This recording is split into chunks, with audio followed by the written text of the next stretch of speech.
E aí, pessoal, tudo bem? Vamos para mais uma aulinha? Vamos falar um pouquinho sobre ligações químicas. Então acompanha comigo para você ver que é facinho, pessoal. Os átomos, para poderem existir aqui, eles precisam se associar, né? Por quê?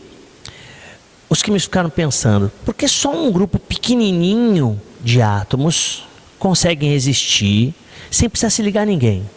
De todos os elementos químicos que existem na tabela periódica, só um grupo muito seleto consegue existir aqui no dia a dia.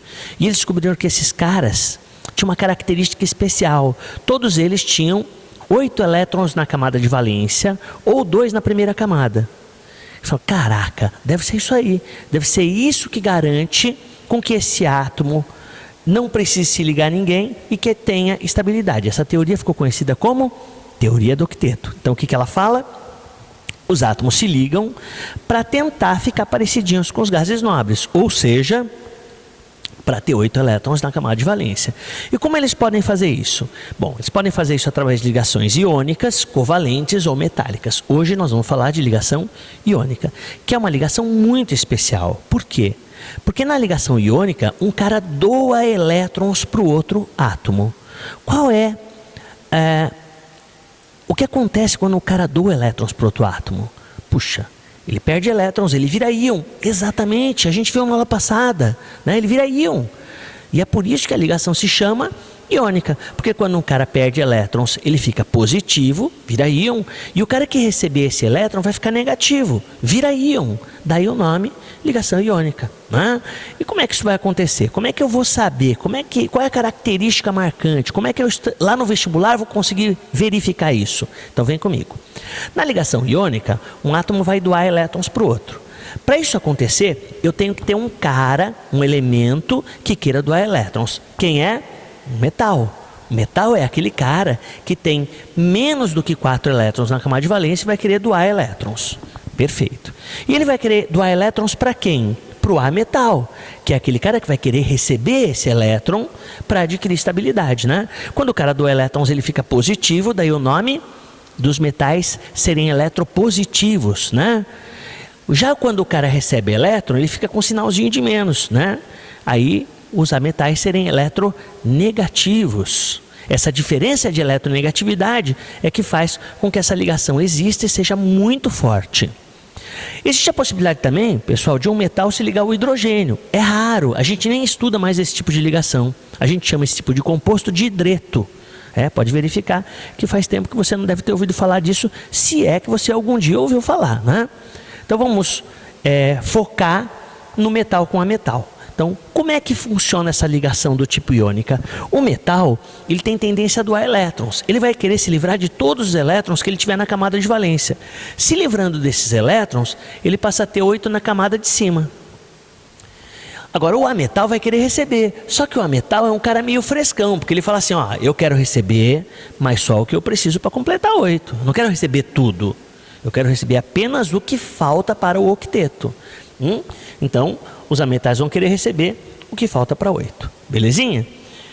Então, vem aqui comigo, ver se você entender. Vou te dar um exemplozinho aqui para ver se você consegue entender melhor. Vamos imaginar que eu tenho um elemento qualquer, elemento A, que eu fiz a distribuição eletrônica, né? Porque eu preciso fazer a distribuição eletrônica para ver quantos elétrons esse infeliz tem na camada de valência, para justamente saber se ele é um metal ou um ametal. E eu fiz a distribuição e descobri que ele tem 3 elétrons na camada de valência. Então, muito inteligente o que você falou. Caraca, professor, esse cara só pode ser um metal. Perfeito. Verdade, metal. E vamos imaginar que eu fiz a distribuição de um elemento B e cheguei à conclusão, né, depois de ter feito lá o diagrama de Linus Pauling, última camada, e eu percebi que ele tinha 6 elétrons nessa última camada. Falei, caramba, 6 é mais que 4, então esse cara é um ametal. Nessa altura, você já se ligou que essa ligação só pode ser de que tipo, pessoas? Metal com ametal, iônica. Né? Ligação iônica. E como é que vai funcionar? Então, a próxima pergunta, provavelmente que o vestibular faria é, agora que você já sabe qual é a ligação, me dê a fórmula desse composto, a possível fórmula desse composto. Então vem comigo, ó. O A é o metal. Ele tem 3 elétrons na camada de valência. Ele vai querer doar elétrons e ele vai doar tudo que ele tem, ou seja, 3. O B, ele vai querer receber, mas ele é aquele frescão, né, pessoas? Ah, não, peraí. pouco me importa quanto você quer doar. Eu só preciso de 2 para adquirir estabilidade. Então, o B só quer receber 2. Você percebeu que não deu certinho, né? Na ligação iônica tem que dar certo. O número de elétrons doado tem que ser igualzinho ao número de elétrons recebido. Então, toda vez que não está igualzinho, o que a gente faz? A gente multiplica isso em cruz para descobrir qual é a proporção que tem que ter para dar certinho, né? Quando eu multipliquei em cruz, eu achei o quê? A2, B3. Agora vai dar certinho, ó. Pensa aqui comigo. Cada A não quer doar 3? Não tenho 2 A's? Então, os 2 juntos vão doar quanto? 6.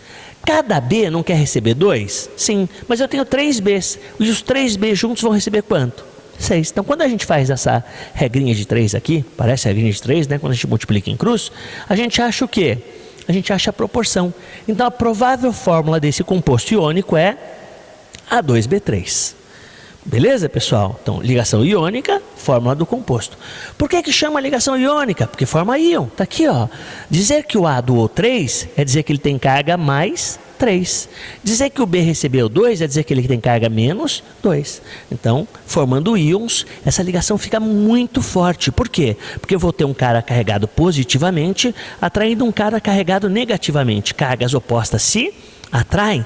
E se atraem tanto, mas tanto, que os compostos iônicos todos, sem exceção, são sólidos na temperatura ambiente, porque vai ter um cara positivo, negativo, um positivo, um negativo, um positivo, um negativo, um negativo, um positivo, um negativo, um positivo, um negativo, um positivo.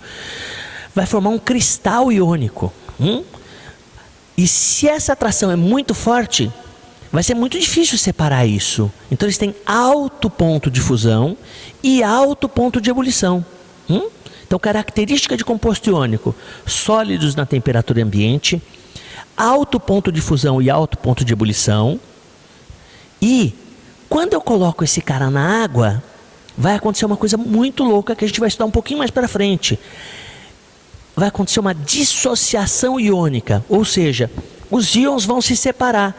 E é por isso que as soluções dos compostos iônicos, toda vez que eu coloco um composto iônico na água, forma íons, e isso facilita o transporte dos elétrons. Então, compostos iônicos são bons condutores de corrente elétrica em solução aquosa.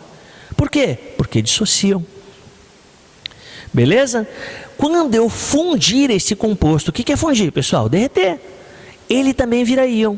Então, vamos de novo, ó. Característica de composto iônico: sólido, alto ponto de fusão e alto ponto de ebulição, e conduz corrente elétrica na água ou fundido. Belezinha? Então é isso, né? A ligação iônica ocorre quando? Quando eu tenho um cara eletropositivo, metal, ligado com um cara eletronegativo. É a diferença dessa eletronegatividade, que é grande, é que determina o tipo de ligação iônica. Certinho, pessoas? É isso aí. Espero que você tenha entendido e até a próxima aula. E aí, pessoal, vamos fazer uns exercinhos? Então vem comigo aqui para a gente falar um pouquinho sobre ligações químicas. Vem comigo aqui, ó. Vamos imaginar que eu tenho um elemento enxofre, que ele tem a número atômico 16, e que a pergunta fosse a seguinte, ó. Eu quero saber o número de elétrons na camada de valência e eu quero saber o caráter metálico desse cara. Quer dizer, eu quero saber se ele é metal ou ametal. Então vem comigo. O que a gente teria que fazer para descobrir isso? Primeiro, lógico, fazer a distribuição eletrônica de 16, né? Ó, 1s2, 2s2 e 2p6, 3s2 e 3p, 4 pessoas. Só tenho 16 elétrons, ó, aqui já dá 10. Então, qual seria a camada de valência? A camada de valência seria a camada 3, e na camada 3 todinha ele teria 6 elétrons. Sussa, até aqui? Mas se ele tem 6 elétrons na camada de valência, pessoas, ele é metal ou ele é ametal? Exatamente, ele é um ametal. Então, esta seria a distribuição eletrônica dele de valência. E o caráter metálico, ele é um não metal. Sussa, né? Então agora vamos imaginar um segundo exercício aí. Eu tenho o cálcio mais 2 e o cloro menos 1. O que significa essas notações? Significa que eles são íons, né? O número atômico do cálcio 20, o número atômico do cloro 17. O que significa esse sinalzinho de mais? Que ele doa 2, que ele teve vontade de doar. Se ele tem vontade de doar, pessoas, vocês acham que ele é um metal ou ele é um ametal?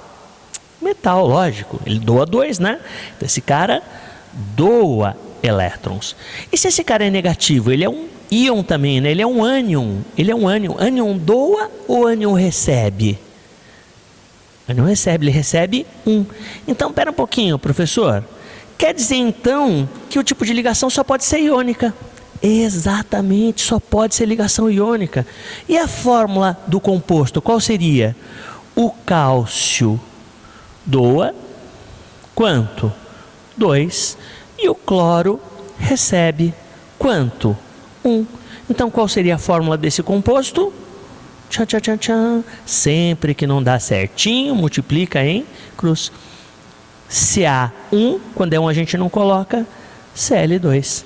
Então, CaCl2. E aí? Fácil, né, pessoas? Vamos para o último. Imagine que eu tenho SR, 3888, e eu queira muito ligar ele com o I, que é do grupo 7A. O que significa ser do grupo 7A ou 17? O que significa isso? Significa que ele tem 7 elétrons na camada de valência. Não sei se você lembra, mas a gente falou o quê? O número de elétrons na camada de valência é o nome do grupo. Lembrei disso, professor. Então ele tem 7 elétrons na camada de valência. Logo, esse cara é um ametal. Pessoas, qual seria o próximo passo então? Fazer a distribuição do SR. Eu não vou fazer. Por que, professor? Porque alguns grupos da tabela periódica eu decorei. Eu não decorei a tabela inteira quando era aluno, mas eu decorei o grupo 1A, 2A, 6A e 7A. Para quê, professor? Para ganhar tempo. Eu já sei que o SR é do grupo 2A. Bela Magrela casou com o senhor Barão. Viu como eu ganhei muito tempo sabendo isso? Eu já sei que esse cara tem 2 elétrons na camada de valência, logo ele é um o quê? Um metal. Viu, pessoal? Como às vezes é bom saber. Professor, se eu não soubesse, teria que fazer a distribuição eletrônica igual a gente fez no exercício 1. Coleguinhas, se eu tenho um cara que quer doar 2, que é metal, né? Tem 2 elétrons na camada de valência, ele doa. E se eu tenho um cara que quer receber 1, como é que vai ficar a fórmula desse composto? Vem comigo, ó.